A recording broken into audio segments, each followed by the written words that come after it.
Hi there. I'm a bit sick from an accident, but Alex Jones, I always say that he's a shill. Why? Because he basically is fudging. He's not. He's mixing together all kinds of issues, and you really can't find a way if you listen to him. And I'm watching this interview with Max Kaiser, and there's a caller, and he says, "Well, Max Kaiser tries to explain that it's the global insurrection against banker occupation that's going on, and that it's the same all around the world. That it's one movement." At least that's what he usually does, so I only heard a part of it. A caller calls in and says, "No, you don't understand. This is not global insurrection against bank occupation. These people don't understand what the bankers do. They're just fed up with being screwed, and and want something else." I think that's pretty funny because yes, that's what Max is saying. You're being screwed. You want something else. That's a global insurrection against bank occupation. Even if you, let's say, if you are rallying for labor wage increase in a big movement in Pennsylvania or something like that, 99% of people don't know what they're marching for. The only thing they're marching for is that, oh, you might get a raise, or we might unify to get better rights. And in many other situations, it really doesn't matter whether you know uh, whether you know exactly the intricacies of what's going on. It does not important. The fact is that the banker occupation, the fact that they're speculating and think that that's much easier than saving and investing and making a real economy work, the fact that they're basically churning all the oil outside your power because they do it directly from the oil companies through the banks to the factories that make the products that compete with your labor, forcing you to become a Chinese hand laborer eventually, at least that's their wet dream. The fact that that's going on causes your environment to be depleted, impoverished, having little, with little opportunity. Everything is under debt, so you have a mortgage. Every square meter in your country is owned by a bank. Every object, every asset is of course being bought by a bank, because every time they get an asset, they get 10 times as much money in order to buy other assets or loan out or indebt people with other assets. And they act that on by saying you should all compete. You should all not help each other. You should be competing in order to get the money, in order to exist. It's like completely artificial. That's what they create. That's what you are revolting against. The environment as it is being created by these people.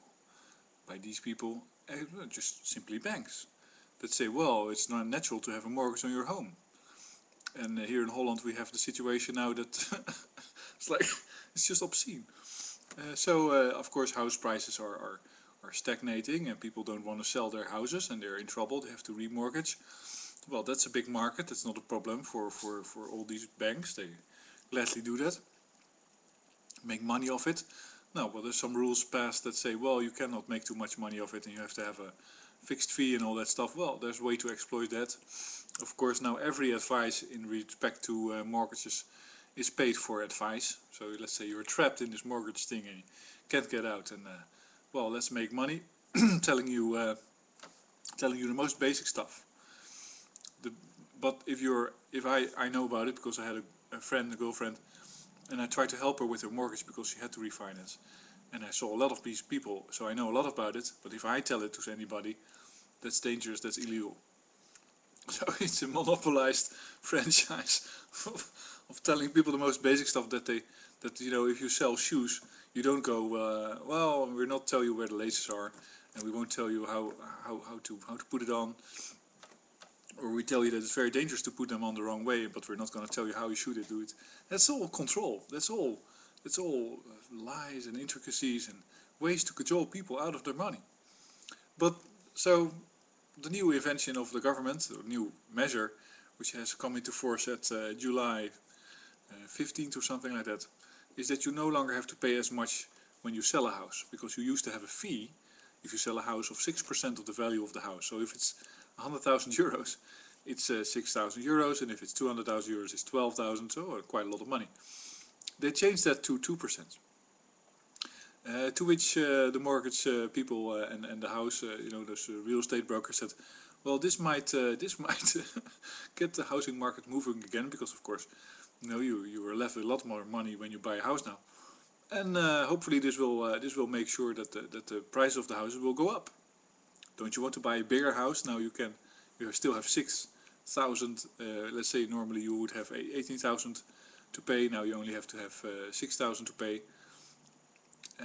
Would you like to use that 12,000 to buy a better, more expensive house, to go deeper into debt with the banks?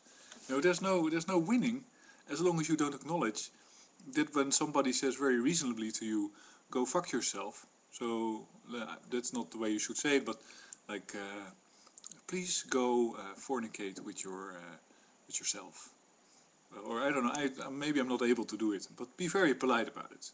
No, you can drop, you can disease in the most comfortable way right now, and there's no emotion that I will have, blah blah blah blah. You can talk about like just basically saying screw you in a polite way. If somebody does that, they're still saying screw you. And if they're dislodging your whole life, but they wear a suit, they're still dislodging your whole life. They're still making it possible, and it's always movement in one way, of course, because they own the lobby and they have the money. So then you have to say, well, listen, if somebody's paid to make the laws, then it's lawmaking is a commercial enterprise, fundamentally unjust, because not everybody has the money in society. That's clearly visible. In the US you can then start shouting it's unconstitutional, but the constitutional lawyers are in on the game. What are you gonna do? So global insurrection against banking occupation is the fact that the whole framework that you're in has, in not everywhere, but in some countries, especially of course the countries where you start to see rioting, is completely biased towards a certain model of activity. People are left out. They're occupied, basically their society is occupied by bankers. Everything is under pressure of debt. And as I explained in my other videos, those debts are virtual, they are not real. They represent nothing, they represent burned oil. And to make a very short, maybe a little bit repetitive for many people, explanation of that is if you loan money and you buy gasoline with it, you would buy an asset for that money. So you would be able to, so you have loaned money, you spent the money on gasoline, then you would theoretically be able to sell the gasoline and get the money back and pay the loan back. But that's not what happens. You burn the gasoline. You burn the asset against which the debt has been created, which makes the debt meaningless. You're unable to pay it simply because there is a part of society where you spend your money and it disappears. It's not when you buy food, because when you buy food you go to the farmer, and the farmer has a, let's say, of course he has a profit from the solar energy that he is harvesting with growing his crop, and the water that he's getting with it, all these factors, but he does labor, and then but eventually he puts that money into a machine where it's burned, and that energy is used to grow the crop, etc. But it's gone, and that's, I think, that's the basis of all the debt. That's the fundamental effect that you have. If you have 10% fuel cost or 10% fuel use, if I have an income, I think it's about 3% of my income when I had well good income was spent on energy every month, which means that I have basically an interest payment of money that completely disappears out of society, that cannot be repaid. It's just gone, it's energy. So that means that the debt that is carried by the world for a large part is you cannot pay it, repay it. And then, so there's, okay, maybe it's a little bit elaborate, but there's so basic aspect. If you don't make derivatives, and if you don't leverage, and if you don't do fractional banking, you're still spending your money on something that you're burning, so you cannot sell that again, so you're lost your money. And you're in debt. It's unavoidable, because money is debt. And then you have the leveraging, the the derivatives that people create on top of whatever money is there or whatever assets are there, which creates a huge amount of money that can be spent again on fuels that can be used to drive the economy, which is basically the machine. The economy is the oil-based machine that we are all comfortably living in. That's a fact, but it's not so. But the debt that's created like that. The fundamental debt is already significant, of course. But if you create a huge amount of derivatives, you end up with a large part of that derivative debt being absolutely unable to repay because the assets have been burned. Anyway, that's what the that's what the bankers do. That's what they do to you. Then they say you're in debt. You have to cut your medical costs. You have to cut your education. You have to cut your social system, which brings chaos in the streets. Then there's the right-wing nutters that say, well, we have to call in the army. We have to punish heavily. These are all criminals. And before you, you end up in a police state, and you're a slave. It's really amazing how that how easy. I saw one last thing. I saw a video about the fact that they're now arresting pimps in LA or something like that, and putting them in jail.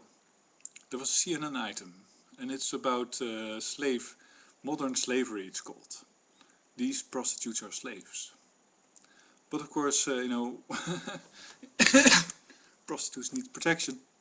They'll get pimps every time again, and every time again these pimps get arrested. And where do they end up? They end up in the private penitentiary system, where they will be wage slaves because they get paid 23 cents per hour to make furniture and become, as part of the US economy, the biggest manufacturing base in the jails. You have to fill up those jails, so you take a sin, you take a crime that is easy. These people are not heavy hitters, they're not drug people with guns all the time, they're pimps. Like, maybe they're slight drug dealers. And so you say, well, in the name of freeing these women from their slavery, we recruit slaves for our labor camps. And that is, of course, a very profitable proposition.